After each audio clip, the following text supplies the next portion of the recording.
afternoon, everyone. My name's Jen. Welcome to another wonderful Aquarium Online Academy. Today, friends, we are going to be asking a scientist, it's me, about octopus. So we would love to be able to hear from you.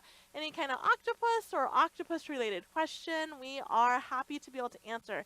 And if I don't know the answer, then my colleague Soraya, who is going to be showcasing all octopusy things behind me, we'll also be able to kind of help, and then we can talk it through. So feel free to ask us any questions. We'd be happy to answer them for you. You're more than welcome to text them on in at 562-286-1838. If you are watching this not at Friday, January 17th at 2 p.m. Pacific Standard Time, you're also welcome to email us questions too, because we know that many folks go on ahead. You just kind of scroll through all of the Aquarium Online Academy episodes on YouTube, and that's totally fine. We would still love to be able to hear from you and answer any questions that you might have. It may take us until Monday through Friday to be able to answer them, but we'd love to be able to reach out and answer those questions. You can email us at live@lbaop.org. All right, so octopus. Let's go on ahead and let's get our minds warmed up a little bit about octopus. Maybe about some things that you already know about octopus, or maybe some things that you might be curious about. Happy to be able to take all of those. If you have something that you want to share, you're welcome to. If there's like a favorite octopus in, storytelling that you're interested in sharing, we'd love to hear from you that way too. If you think about, the animal octopus, I think one of the reasons in which why we're talking about octopus today is because they are magical creatures, right? So many folks are fascinated by them, and they end up creating a lot of really great stories from folks who have taken care of them, or maybe, have gone scuba diving and are familiar with an octopus at a particular location. They're really fascinating creatures, and they're really smart too, which I think is also part of the charm of these critters. And so really excited to be talking a little bit about all of them today. So again, if there's anything that you want to share with us about an octopus, or if you have any questions, we would love to hear from you. All right, so, but just to kind of get our minds warmed up of like, well, what is an octopus and where does it kind of fit in this glorious habitat that we have here? By the way, this is actually a live camera that is behind me of our Blue Cavern exhibit. It's modeled after a dive site in Catalina off a website or off of a dive site called Blue Cavern, believe it or not. And so you can watch this. It's actually a live feed all the time, and we do have a variety of other webcams that you can also check out too. But part of the reason why I chose this was because many of the octopus that we're going to be talking about do happen to live in either rocky areas where a lot of this is, a lot of cracks and crevices, or they happen to live around like a lot of pilings and whatnot, or tide pools, which also have a lot of, you guessed it, rocks, right? So I'm going to step off the screen for a little bit, and I'm going to actually ask Soraya to maybe put up an octopus of her choice. See, just to kind of get us thinking about an octopus. Hey, Soraya, I think I asked you to put up a picture of an octopus, please. Oh, you're right, she said she did. I just didn't see it. Did you? Aha, here it is, right? Tricky to see, but absolutely. And I think this is a great picture of an octopus because, well, it showcases a lot of, features of our octopus friend right here. So if you're having a hard time seeing it, it's the body is actually right over here. And there's its head. And then here are some of its arms. 1, 2, 3, at least 4. The other are on the other side of the body, right? But if we go on ahead and we look at this friend right here, you may be a little confused to why I labeled this animal as such. So if we go on ahead and we think about octopus and where they fit classification-wise, so where they kind of are in the animal world, these friends are parts of the phylum or the group called Mollusca. And that's just one big overarching group of animals that encompasses snails, clams, and octopus, squid, cuttlefish, all of the above. And so what's really amazing about these animals, which, as I mentioned, are all part of that group right there. Thank you, Soraya. Gorgeous images. All of these animals are all under Mollusca. And specifically, the ones that are related, more related to our octopus here are cephalopods. So Soraya showed a great amount of pictures of the ones that are actually considered cephalopods. Cephalopods meaning head, foot. That's what the direct translation kind of goes to. So when scientists kind of think about it, it's like, okay, this is like their entire head-ish region.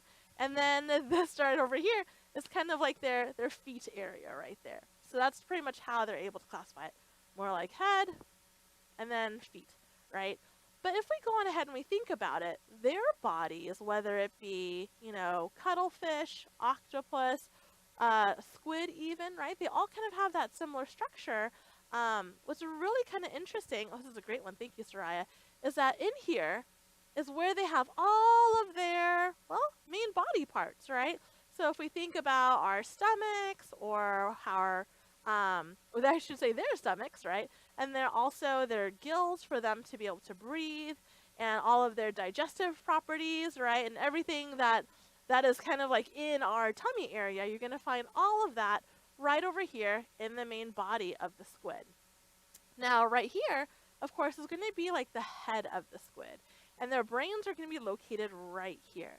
Now, it's kind of crazy about squid specifically, since we have this picture up, is that their esophagus, right? When we eat, we swallow food, it goes down our throat or our esophagus into our tummies. Their esophagus goes through their brain, which is actually a shape of a donut, and it goes into their bodies. So they definitely have to make sure that they're eating small enough sizes of things to be able to go through. Now, octopus kind of have a similar thing where, of course, this is their body as a whole, and then all of their brain and all that processing is actually happening here, and then they have their arms, right? So for an octopus in particular, they're going to have 8 arms that they use to be able to move around. Leo asked the question, do they really have 8 hearts? That is a great question. And they do have many, many hearts, absolutely. 8 hearts, haven't really heard of that. They normally have 3 hearts, and same thing for our squid friends. What's really incredible about their heart system, Leo, though, thank you for asking, is the fact that they have 2 hearts that are used mainly that are next to the gills that help them get that oxygen. And those hearts pump to the main heart that then pumps that blood to the rest of the entire body. So each set of hearts has a different name, but there's 3 hearts total. What they do have, Leo, is actually kind of like 8 brain parts, if you will. So you may have heard that in particular. For our octopus, they can actually move each one of these arms independently from one another. And so with that, they are able to, thank you, Soraya. I'll step off the screen so you can see our giant Pacific octopus in all of its glory there. But they can move them all independently. So there's almost like 8 mini brains, if you will. They're not full brains like how we think of like our head and like brains, but they have kind of like 8 mini quote-unquote brains that they use to be able to help move all of those different arms individually. So hopefully that answers your question. Thank you so very much for bringing that in. We love to hear from all of you. So absolutely. They are really wild and unique animals as a whole, and we can really see their suction cups really well too. So when we think about the more foot part of these animals, right, we have all of these suction cups. And on our giant Pacific octopus specifically, there are 250 suction cups per arm. Yeah. So could you imagine that times 8? That's a lot of suction cups. But what do you think they might do with those suction cups? Well, clearly, they go on ahead and they use them to stick, right? What's kind of cool about working at an aquarium is the fact that you can actually see them stick to glass, so you can get an underneath view that you normally wouldn't get a chance to see. And that's what we're seeing right here, which I think is really neat and special. All right, so you definitely use it to be able to move around, but believe it or not, they also use it to taste, which is pretty incredible. So our octopus here is able to kind of taste its environment as it moves. Could you imagine tasting using your hands? Oh, if I put it on my desk, what if there's something that didn't taste good? I don't know if I can handle that, right? Thankfully, I'm not an octopus, so I don't have to worry about that. But, right, it's a really cool, unique feature of these animals, an adaptation, right? Something that helps them to survive. All of these suction cups right there are really able to do a few different things, which I think is pretty incredible. Also, let's see, I'm going to step off this video to make sure I'm not crowding it. We may get a chance to see a little bit towards the middle. Aha! Right there. It's a little tricky to see because they're a little shy, but that's where their mouth is located. So for these octopus, no matter what variety, even for squids and cuttlefish even, between all of those, depending upon the animal, arm and or tentacles, right, they're able to kind of move all of them away, and you'll see in the very middle, which is something where their mouth is located. Their mouth actually looks like a parrot's beak. I'll see if I can grab one real quick. Not an octopus, that is. Ha ha ha. More like what their mouth would look like. But it is it almost looks like a parrot's beak, which is pretty incredible. And they're able to use that to then be able to chomp away, which is pretty neat to see. All right, I have one here. I'm going to warm up my document camera to kind of give you a better view. But here is an example of a beak. So this is of a squid beak, of a giant squid beak replica, if I'm not mistaken. But this is not to say that this size is, you know, not relevant to maybe something like our giant Pacific octopus here. And what's really neat is that it actually has two different parts to it. There's a top part and there's a bottom part. And there's muscles that can control it to be able to open and close, which is pretty incredible. Ooh, we do have a cuttlefish video that we'd probably love to share that gives you an idea of how they feed. Now, cuttlefish, octopus, and squid are all related. They're all slightly different, but that's a really cool way to be able to see. Thank you for that, Soraya. Much appreciated. Yeah, so for those animals, what's really incredible is that they have arms and tentacles. And you can see it pouncing on there right there. Now for our cuttlefish, they're kind of hidden, but for our squid, they're actually less so. But what they have are 8 tentacles, or 8 arms, and then they have 2 tentacles. Excellent. So here we can see for our squid in particular, I think it works for a cuttlefish too. You can see the arms have suction cups that go all the way up and down, and our tentacles, which actually are the longer parts, or the parts that you saw kind of peek out and grab that shrimp, for instance, the tentacles are right here. Now, if you go on ahead and notice, right, all the suction cups on the tentacle are only in this front part, versus our arm, which is all the way down. Any thoughts to why that might be? I know you're like, Jen, this is Ask a Scientist. You're supposed to be telling us things. But friends, believe it or not, you are all scientists too. Aha. Right? So, for our beak, which we have here, you can kind of check it out a little bit. I'm trying to find a way to maybe adjust the lighting a bit so we could see it slightly better. But we actually have one part, right here, and then a secondary part down here. There we go. I think that works better, actually. Try to manipulate the light a little bit so you can see the 2 parts. I just kind of put it upwards. So instead of it being like this, it's more like up here. So we can see one section here and one section there, which is pretty neat. All right. Now, if you're still haven't figured out the answer of why is it that we have all of those suction cups on the arm versus just on the tentacle, that little portion up on top, this is the reason why. So, as we had a chance to see that cuttlefish video, right, where the cuttlefish tentacles were able to go out and grab the food, it was able to bring it back to where all of the arms were then able to offer supporting roles to then bring that food directly into the mouth where that beak can chomp. So there you go. Those are the tentacles. See, all they do is grab. That's their only purpose. So all they have to do is have those suction cups on the very end to grab, and then bring it in the middle to where all those arms have all of those robust suction cups to be able to grab that food. Ooh, now Lorenzo asked some good questions. What can they eat and what eats them? Now, Lorenzo, for the most part, I'll give a blanket answer because each type of octopus does have its own specific things that it likes to eat. But on average, most kinds of octopus, even in cuttlefish, for instance, they go on ahead and they're able to eat crabs. So smaller crabs, they will also eat things like hermit crabs, which is a very small crab. They will go on ahead and eat other mollusks. So maybe like clams, snails of that nature, and sometimes they'll even eat fish. Now, the fun thing with our giant Pacific octopus, the one that was really big, that had 250 suction cups per arm, that one in particular can even eat what we like to call like echinoderm, so animals with spiny skin. So that would include sea stars, sea cucumbers, and also sea urchins alike. And fun fact, apparently there's also been sightings of giant Pacific octopus even eating some seabirds.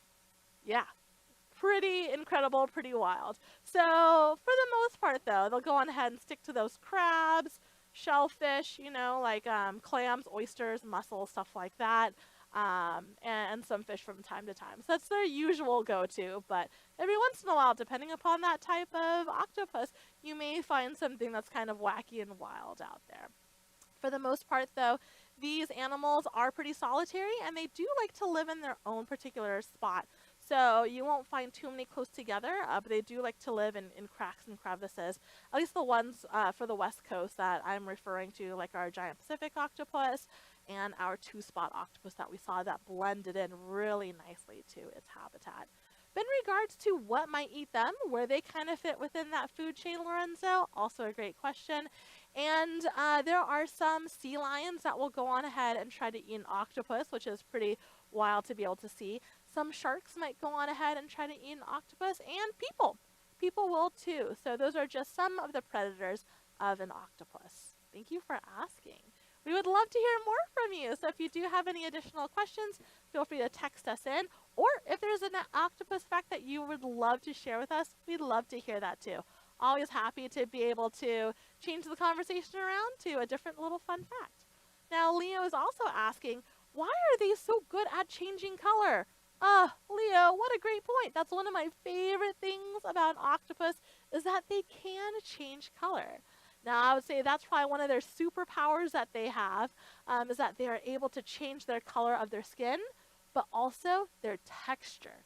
So they can camouflage or blend into their environment incredibly well. Here's one of my all-time favorite videos of that. We see that octopus, and then where did it go? Pretty incredible, right? Like, look how much she changed. She got really bumpy. We'll watch it again.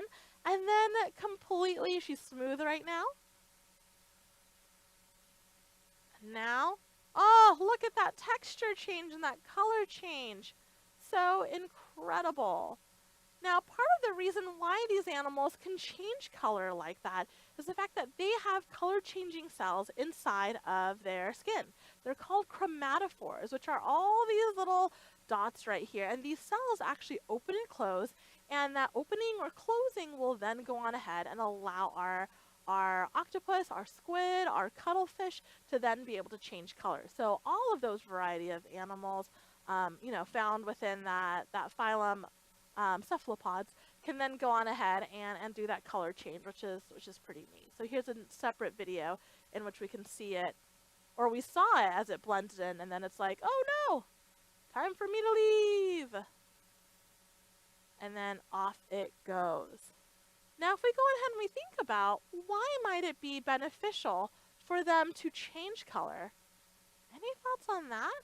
Or even change texture? How might that benefit them? Here's one of our octopus here, our giant Pacifics, that's actually scooting on back, which is pretty fun, as it blends in with the environment. Now, if I wanted to eat something that I knew was scurrying by, and if it saw me, it might run away, right? I think blending into its environment and then finding a time where it's close by and then you can just pounce and surprise them is a great way to be a hunter, right, and be successful. And so that's one way that's really beneficial for them to be camouflaged. Their food of choice won't see them anywhere because they're blending in with their environment so well, and then they can go on ahead and get them.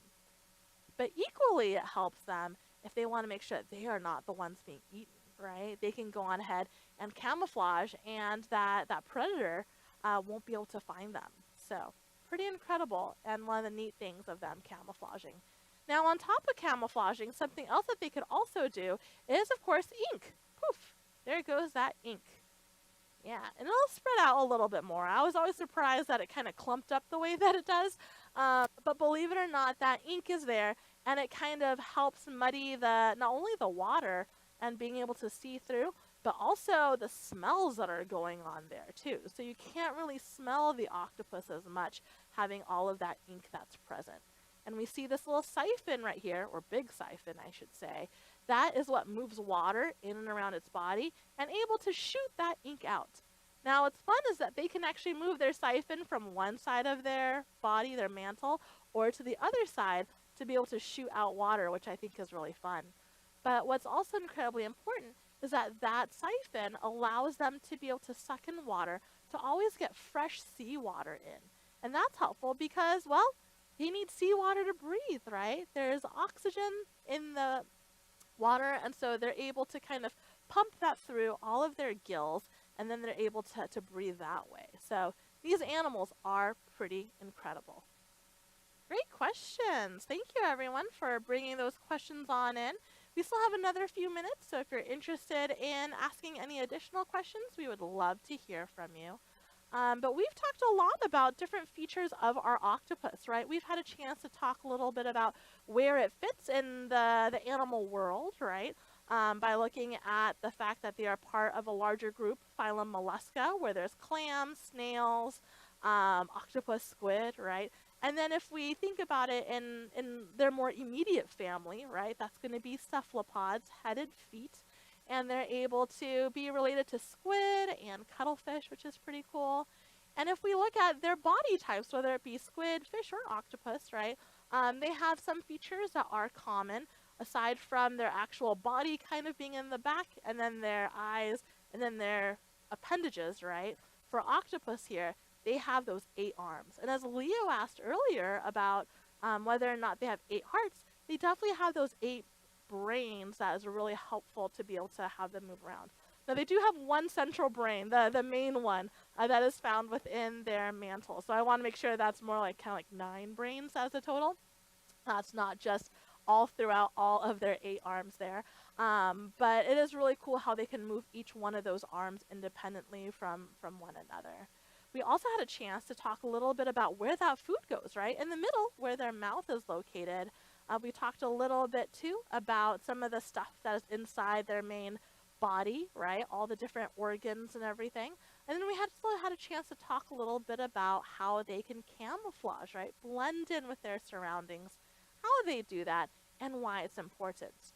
And then lastly, talk a little bit about where do they fit within that food chain, right? Now, off of California, we have mainly 3 different kinds of octopus, or I would say probably in the West Coast in general. So we have our giant Pacific octopus, like this one here. We have our 2-spot octopus that we saw before. Oh, there it is. What another great picture of it. Can you guess why it's called 2-spot? Yep, right there. These false eye spots, right? So it makes it look like the animal is a lot bigger than it is. So this is another octopus that we have. And then the last variety of octopus that we have is the red octopus. So, those are the 3 main here off of our west coast. Now, for our red octopus, I would say this would be our smallest octopus of them all. They can get up to 1.5 feet. So if we think about it, if we make a little V and we bring it down, that's actually about 3 feet. So that's about the size of a 2-spot octopus. And if you go on ahead and shrink that down by half, that's about the size of a red octopus. So much smaller, even though it may look so big here. I'll get off the screen so you can look at it in all of its beauty. These animals do live in the kelp forest, so kind of where we started off with all that seaweed right there. They can live anywhere from central Alaska all the way down to northern Mexico, so definitely all up and down the west coast. And, you know, they eat pretty much anything that they can, including crabs, hermit crabs, shellfish, and fish. So a little bit about what we discussed earlier. It has a wide variety of food that it can eat. Sometimes we can actually even find these in our local tide pools if we're very lucky. When the tide is nice and low, every once in a while we just might find a red octopus. So that is really cool. If we go on back to our 2-spot octopus, that one is very local to our waters. Now, I would have to say one of the more popular ones that folks might go on ahead and see in the local tide pools It is found from Central California all the way down to Baja. And so its range is actually, I think, the smallest out of all three of the octopus that we're highlighting today. So it's a little bit more of a California-focused one, from Central California down to Baja, Mexico. And what's neat about this one, because it tends to live sometimes in slightly shallower waters where you can find these in tide pools, but also in rocky reefs and then a little bit in the kelp forest, is the fact that these will eat limpets, abalone, snails, clams, hermit crabs, small fish. So again, a lot of the same foods, but there's a few that kind of really make it special, like limpets and abalone. Two kind of snail-like animals that have a really hard shell and a soft body that just kind of pry themselves, or that just stick on rocks. And so that's one of the more specialized foods, I would have to say, that our two-spot octopus eats. Now, lastly, we have our giant Pacific octopus, and I'm going to step out for that because those are usually quite large. Giant Pacific octopus, just for their body, because this little friend right here can get up to 3 feet, so if you want to do that, that's about the size of that giant octopus to put a V up. For our giant Pacific octopus, that would be 2 feet for the body and at least 7 feet for the arm span. I think normally they're about like 13 feet.